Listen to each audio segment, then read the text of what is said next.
देवापुर गांव में मंगत नाम का एक खेत मजदूर रहता था। मंगत कहने को तो मजदूर था, मगर था किस्मत का धनी, क्योंकि मंगत जब गोरा से शादी करके उसे घर लाता है तो पास पड़ोस की महिलाएं गोरा को देखकर दंग ही रह जाती हैं।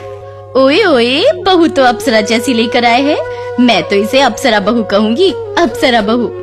मंगत की तो किस्मत ही खुल गई, ऐसी गोरी अप्सरा सी बहू कोई ऐसी थोड़ी ही न मिल जाती है।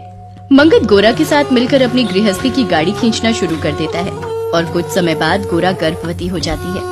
गोरा, मुझे तो बेटी ही चाहिए, और वो भी तुम्हारी जैसी सुंदर और सुशील। पर मुझे तो लड़का चाहिए जी, वो भी आपकी तरह हट्टी कट्टी देह वाला।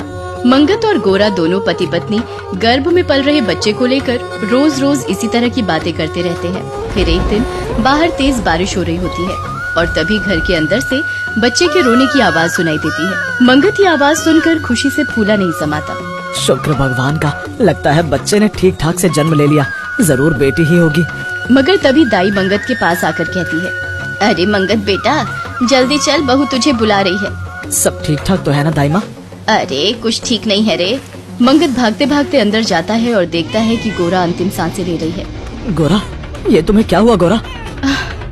मेरा और आपका इतना ही साथ था जी, अब दुनिया से जाने का समय आ गया है। अपना बच्चा तुम्हारे हवाले कर जा रही हूँ, इसका ख्याल रखना। ये कहकर गोरा दम तोड़ देती है और तभी मंगत की नजर बच्चे पर पड़ती है तो उसके पैरों तले से जमीन ही खिसक जाती है और मुंह से चीख निकलती है। किन्नर? क्या मेरे घर किन्नर बच्ची ने जन्म लिया है?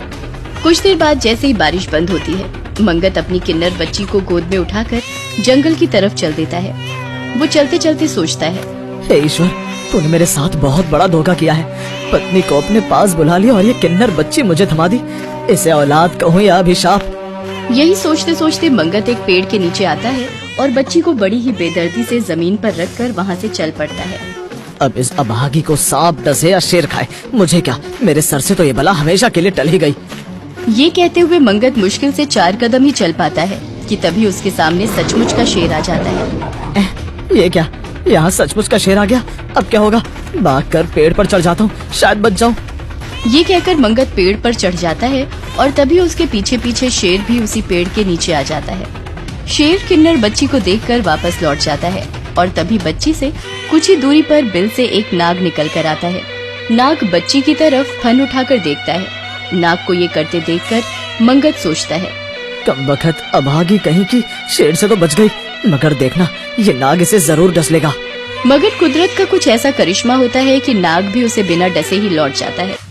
ये दृश्य देखकर मंगत सोचने लगता है, इसे ना तो शेर ने खाया और ना ही नाग ने डसा। मुझे तो ये कोई असाधारण बच्ची लगती है। जब ईश्वर ही इसे जिंदगी देने पर तुला है तो मैं इसे मौत देने वाला कौन होता हूँ? यही विचार करके मंगत अपनी किन्नर बच्ची को उठाकर एक दूसरे गांव में चला आता है और उसे लेकर उसी गांव में बस जाता है। वो बच्ची का नाम त्रिशा रखता है। त्रिशा के लिए उसकी माँ और बाप दोनों वही बन जाता है। फिर त्रिशा धीरे धीरे बड़ी होने लगती है। एक दिन त्रिशा स्कूल से वापस घर आ रही होती है तो रास्ते में कुछ किन्नरों को नाच गा कर पैसे मांगते देखती है। दे दे, अरे दे 10-20 रुपए दे तो बाबू।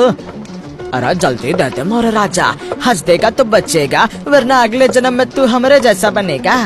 त्रिशा किन्नरों का ये रूप देखकर विचलित हो जाती है और मन ही मन खुद को उनकी जगह रखकर देखने लगती है। ये कल्पना करते ही वो बहुत घबरा जाती है और एकाएक चीख उठती है, नहीं, मैं किन्नर बनकर नहीं जी सकती। ऐसी जिंदगी से तो अच्छा मैं मर ही जाऊंगी। फिर उस दिन के बाद त्रिशा खुद की हद से ज्यादा चिंता करने लगती है और मन ही मन संकल्प करती है, आज के बाद इतना अधिक कठोर परिश्रम करूंगी कि एक दिन बड़ी डॉक्टर बन सकूं और खुद पर आत्मनिर्भर होकर जी सकूं। अगर ऐसा हुआ तो शायद मेरे किन्नर होने का राज ही बना रह सके। यही सोचकर त्रिशा दिन रात मेहनत करती है और सबसे बचकर रहने की कोशिश करते हुए आगे बढ़ने लगती है। इस तरह 20 साल बीत जाते हैं और सचमुच ही वो एक डॉक्टर बन जाती है। बापू, मैं अस्पताल जा रही हूँ। हाँ हाँ जा बिटिया, सुन, शाम को जल्दी लौट आना। भूल मत जाना कि तुमने मुझे सिनेमा दिखाने का वादा किया है। ठीक है बापू। एक दिन त्रिशा के अस्पताल में एक एक्सीडेंट केस आता है। माँ जी, आप घबराइए मत, आपको जरा सी चोट आई है, आप बहुत जल्दी ठीक हो जाएंगी। डॉक्टर, मेरे बेटे अमर को बुला दीजिए, मेरा जी घबरा रहा है। आप प्लीज थोड़ी हिम्मत रखिए, हम आपके बेटे को बुला देते हैं। उमा के एक्सीडेंट का समाचार मिलते ही अमर तुरंत अस्पताल आता है और त्रिशा से कहता है, डॉक्टर, मेरी माँ ठीक तो है ना? आपकी माँ बिल्कुल ठीक है अमर बाबू, आप अपनी माँ से मिल सकते हैं। उमा देवी एक अमीर महिला थी और अमर उसका इकलौता बेटा था। अमर को डॉक्टर त्रिशा का रंग रूप और सेवा भाव इतना अधिक पसंद आता है कि वो मन ही मन त्रिशा को अपनी पत्नी बनाने की सोचने लगता है। अप्सरा जैसा रंग रूप और देवी स्वरूप सेवा भाव, त्रिशा लाखों में एक है। यही सोचकर अमर इस बारे में उमा से बात करता है और उन्हें साफ स्पष्ट शब्दों में कहता है, माँ अब तो मेरे जीवन में या तो त्रिशा आएगी या फिर मैं जीवन भर कुंवारा ही रहूंगा। क्यों बेटा, क्या तुझे ये डॉक्टर इतनी पसंद है? क्यों माँ, क्या त्रिशा तुम्हें पसंद नहीं है? त्रिशा तो मुझे भी बहुत पसंद है बेटा। इसके देवी जैसे रूप और अनूठे सेवा भाव ने तो मुझे भी मोह लिया है। एक दिन मौका देखकर उमा त्रिशा से इस बारे में बात करती है, मगर शादी का नाम लेते ही त्रिशा बहुत घबरा जाती है और उमा से कहती है, नहीं माँ जी, मैं शादी नहीं कर सकती, प्लीज माफ कर दीजिए। चुप कर, अगर तेरी माँ जिंदा होती तो अब तक तेरी शादी हो चुकी होती। अब मैं तेरी एक नहीं सुनूंगी। आज ही तेरे पिता से मिलकर तेरी और अपने अमर की शादी की बात करती हूँ।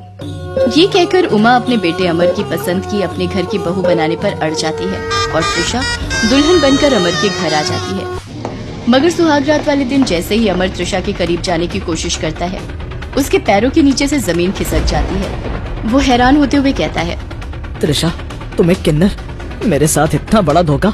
ये सुनकर त्रिशा रोने लगती है और रोते हुए कहती है, अमर, मैं इसीलिए तो तुमसे शादी करने के लिए मना कर रही थी, पर तुमने मेरी सुनी ही कहा।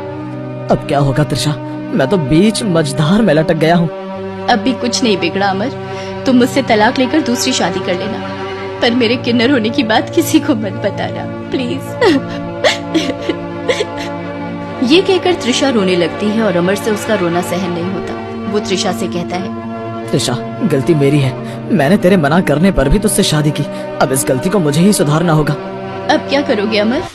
तुमको हमेशा अपनी पत्नी बनाकर रखूंगा त्रिशा, और कभी किसी को भनक तक नहीं लगने दूंगा कि मेरी पत्नी एक किन्नर है। ये सुनकर त्रिशा को अमर में ईश्वर दिखने लगता है और वो उसके चरण छूकर कहती है, अमर, आज पता चला कि दुनिया में पति को परमेश्वर का दर्जा क्यों दिया जाता है। समय बीतता जाता है और कुछ दिनों तक तो त्रिशा के किन्नर होने का राज छिपा रहता है, मगर फिर एक दिन उमा को इस बात का पता चल जाता है। ये पता चलते ही उमा को अमर की चिंता सताने लगती है और वो सोचती है, ओहो, ये तो मुझसे बहुत बड़ी भूल हो गई। मैं एक किन्नर को अपने घर की बहू बनाकर कभी नहीं रख सकती। यही सोचकर उमा अमर को त्रिशा को घर से निकालने के लिए मजबूर करना चाहती है, मगर अमर त्रिशा को किसी भी कीमत पर छोड़ने को तैयार नहीं होता, तो वो त्रिशा से दुश्मनी करने लगती है। अब तो इस किन्नर को मैं हथेलियां पीटकर नाचने गाने के काबिल भी नहीं छोड़ूंगी, अब तो इसे मरना ही पड़ेगा। ये कहकर उमा अपने दो नौकरों राधे और राघव के साथ मिलकर त्रिशा को उठाकर जंगल में ले आती है। नौकर त्रिशा को एक पेड़ से बांधकर उस पर पेट्रोल डाल देते हैं। त्रिशा रोते हुए उमा से कहती है, मुझे मत मारो माँ जी, अगर आप कहेंगी तो मैं आज ही आपका घर छोड़कर चली जाऊंगी। तू जिंदा रहेगी तो मेरा नादान बेटा तुझे कभी नहीं छोड़ पाएगा, इसीलिए तुझे तो आज मरना ही होगा। ये कहकर उमा राधे को आग लगाने के लिए कहती है, मगर जैसे ही राधे त्रिशा को आग लगाने के लिए आगे बढ़ता है, अचानक ही एक शेर दहाड़ते हुए उधर आ जाता है और साथ ही नाग भी बिल से बाहर आ जाता है। नाग राधे के पैर पर डस लेता है और राधे वहीं जमीन पर गिर जाता है। फिर जैसे ही शेर उमा की तरफ आता है, वो घबरा जाती है और राघव से कहती है, अरे राघव भाग, अब इस अभागी किन्नर को तो शेर ही खा जाएगा, हम क्यों अपनी जान जोखिम में डालें। ये कहकर उमा और उसका नौकर राघव वहाँ से भाग खड़े होते हैं और त्रिशा रोते हुए कहती है, हे ईश्वर, ये किस पाप की सजा भुगत रही हूँ मैं। त्रिशा ये कही रही होती है कि तभी अचानक से उसे एक आवाज सुनाई देती है, त्रिशा बेटी, तुम रो मत, अब मैं आ गई हूँ। तुम कौन हो? मैं तुम्हारी माँ गोरा हूँ बेटी। ये कहकर गोरा की आत्मा प्रकट होती है और त्रिशा अपनी माँ को देखकर बिलक बिलक कर रोने लगती है। गोरा उसे इस तरह रोते देखकर समझाते हुए कहती है, बेटी, आज के बाद तुझे कोई किन्नर नहीं कहेगा। मैं एक पवित्र आत्मा हूँ और ईश्वर ने मुझे ऐसी शक्तियाँ दी हैं कि मैं आसानी से तुझे इस दोष से मुक्त कर सकती हूँ। ये कहकर गोरा की आत्मा त्रिशा को किन्नर के श्राप से मुक्त कर देती है और फिर अदृश्य हो जाती है। खुद को संपूर्ण औरत के रूप में देखकर त्रिशा गदगद हो जाती है। उसी समय अमर भी वहाँ आ पहुँचता है और त्रिशा को एक संपूर्ण पत्नी के रूप में पाकर ईश्वर का हृदय से धन्यवाद करता है।